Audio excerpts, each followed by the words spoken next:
welcome to the Just Energy Marketing Department. Come on in. Here at Just Energy, we provide a little bit of a twist to our gas supply.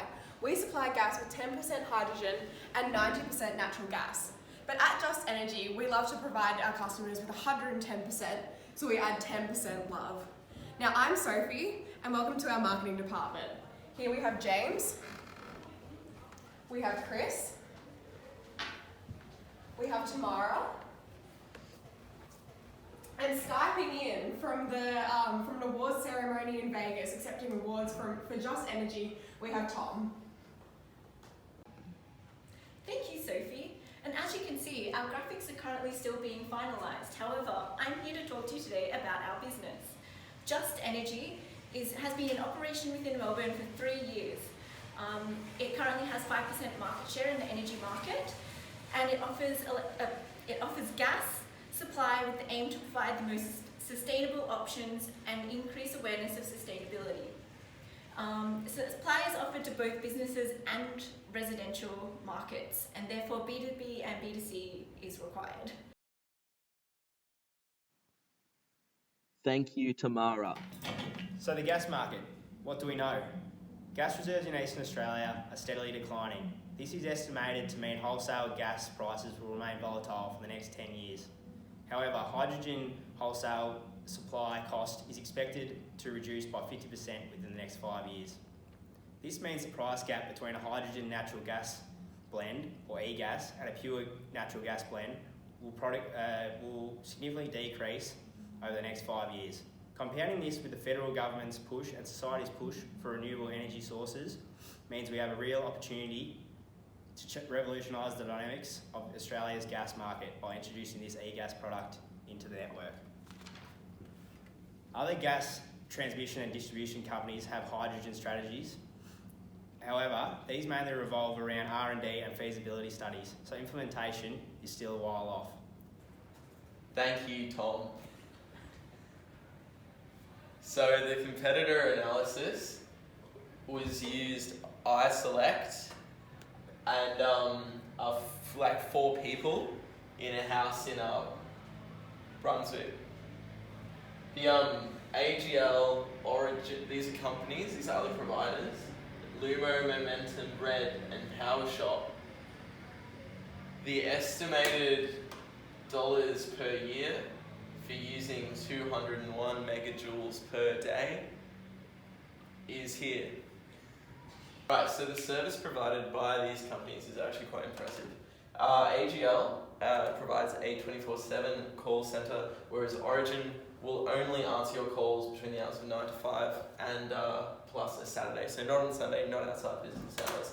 The rates, as seen here, go from a standard daily charge and cents per megajoule to a more complicated peak and off-peaks. The market index is one of the ways we try to compare these companies. So a number of them are owned by existing energy providers like Snowy Hydro, Tassie Hydro and New Zealand Meridian Energy. So their market caps are not listed, whereas Origins and AGLs are seen here at about $12 to $13 billion. So they're quite large companies. That is taking into account other, more than just gas supply though. Thanks, James. So we've been conducting a SWOT analysis, and I'm just going to highlight some of our biggest strengths, weaknesses, opportunities, and threats. So in terms of strengths, we don't need any infrastructure changes, so the rollover from going from an old gas company to our company is very easy and efficient. In terms of weakness, as we're a small company, we have little to no brand or product recognition. Our biggest opportunities are advancement or expansion into regional Victoria and business-to-business selling, and our biggest threats are larger gas companies stealing our product. Thank you.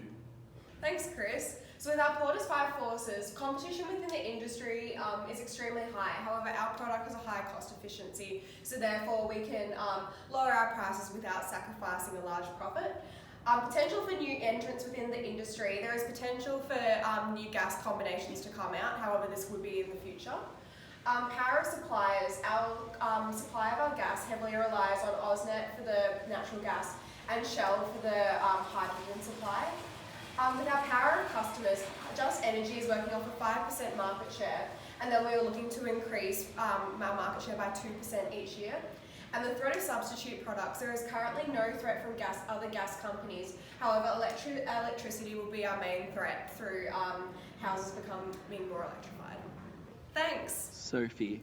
So with the positioning, we want to be the go-to choice for environmentally conscious people, and we want to be the absolute industry leader in environmentally friendly gas distribution. For our pricing objectives, we want to have survival, we want maximum market share, and we want maximum profit. With our marketing defensive strategy, we'll have no marketing strategy as we are a small company. Offensive strategies will be flank attack with environmentally friendly gas segment, and then frontal attack, price matching capabilities due to cost efficiency of the product. With our message appeal, primary will be rational, so informational, and secondary will be social, so therefore transformational. With our product lifecycle, we're currently in the introduction stage, and our advertising objectives are informational and persuasive. Our advertising channels, we have two. We're going to do personal and B2B, and then our marketing ideas, we're going to have personalised, business-focused, and then a partnership-based. Just Energy will also be using Instagram as an advertising tool. Instagram boasts a very comprehensive targeting mechanism that allows us to target our key demographic of 18 to 34-year-olds. They boast a 1.08% conversion rate, and with 2% estimated market growth for the first year, we estimate that we'd have to spend roughly $50,000 on Instagram ads. Just Energy will also be using podcast ads. Podcast ads are a little difficult to estimate because we would have to directly target or directly contact the podcasts we want to advertise on. However, we believe this is worth it because podcasts boast the highest conversion rate at 7.08%, and therefore we're estimating a rough budget of $50,000 for podcasts. Just Energy is also going to use Spotify audio ads of 10 seconds to target our market. It shows that 40% of our market listens to Spotify. On average, reaching every person with one ad per week is going to cost $38,000. To reach our target demographic of the 18 to 34-year-olds, we're going to advertise on YouTube by running bumper ads, which are 6-second non-skippable videos. This will help us reach 200,000 viewers, and this will cost $40,000. The conversion rate is only 0.5%. However, this will help us to reach a large demographic. Now, also we're going to be using search engine optimization to optimize our website to appear higher on search engines. This will cost roughly $3,000 per month. Let me run you through the numbers.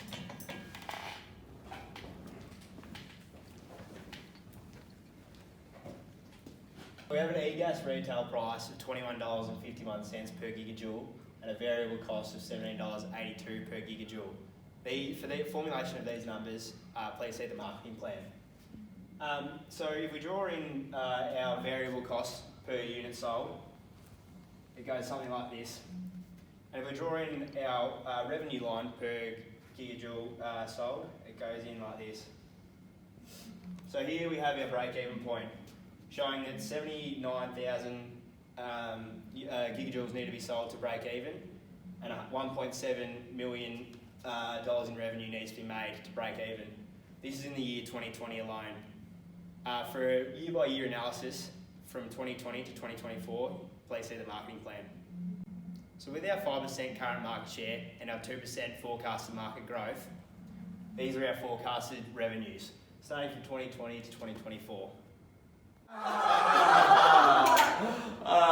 It's just That simple. Just Energy. Okay. Just Energy, it's just simple.